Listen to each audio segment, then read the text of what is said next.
In a season which will be remembered for all the wrong reasons, this pacey young lad will be remembered for all the right ones.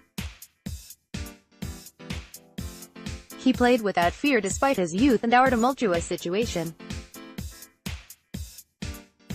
Being 18 for most of the season, the Sweden under-21 forward did what most of us could only dream of at that age, entertaining the passionate red and white faithful on a weekly basis. For a couple of niggling injuries, his season could have been very different.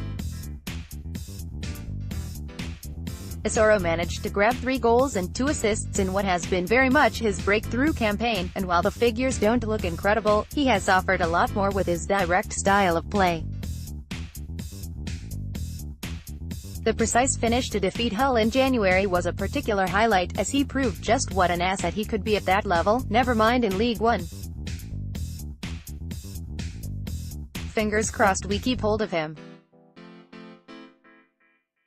Ashley Fletcher, DD is for Derby County, whom Fletcher decided to channel his inner Messi against and produce a goal only the best could dream of.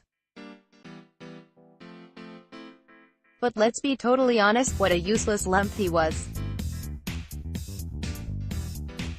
The striker, on loan from rivals Asoro, has been completely devoid of confidence for a prolonged spell of his career and doesn't seem to be able to get out of the hole he's in.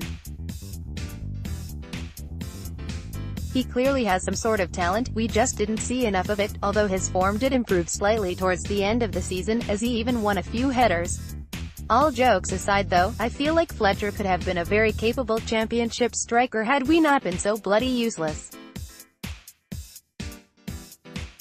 Still would have rather given Maha his chances though.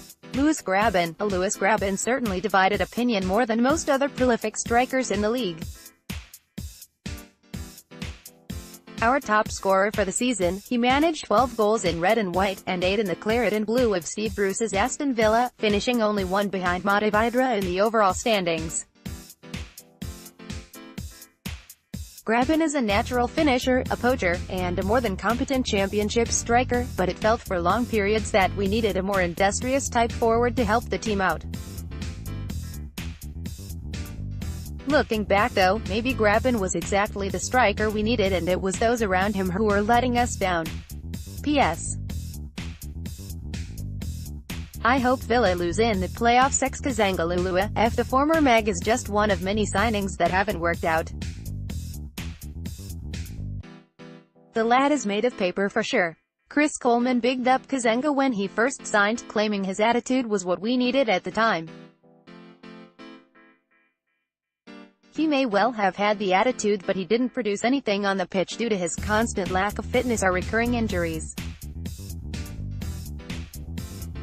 You have to give Coleman the benefit of the doubt with this one though, as there was little risk involved in signing the player for free. His best moment at Sunderland was probably getting injured in the warm-up of the Wolves game, affording academy product Luke Molineux a start. Josh Maha, C. Jermaine Defoe praised the young striker's football brain during last season, with this being clearly evident as he formed a decent partnership with Joel Asoro in their limited time on the pitch together. The roar of the crowd as the two youngsters came off the bench in the home win against Fulham was very much overshadowed by the performance of Maha, executing a brilliant turn and finish to the elation of the red and white faithful. This is, however, Maha's only professional goal of his career to date, but the signs are there that he could become very important for us. Overall a promising season, but not much else for the young lad. James Van E. Where to start with a bloke who infamously cupped his ear to the Sunderland fans after scoring against Burton. Let's begin with the reason we signed him. James Bond scored a total of 24 league goals in the 2016-17 season for League One Barry, and we desperately needed a goal scorer after inevitably losing Jermaine Defoe on a free to Bournemouth.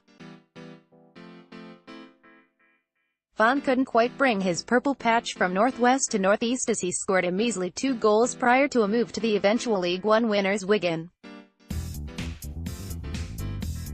Yes, that's right, the man who very much etched his name into our history books for being one of the worst strikers we've ever had will be plying his trade in the league above the club he offered little to.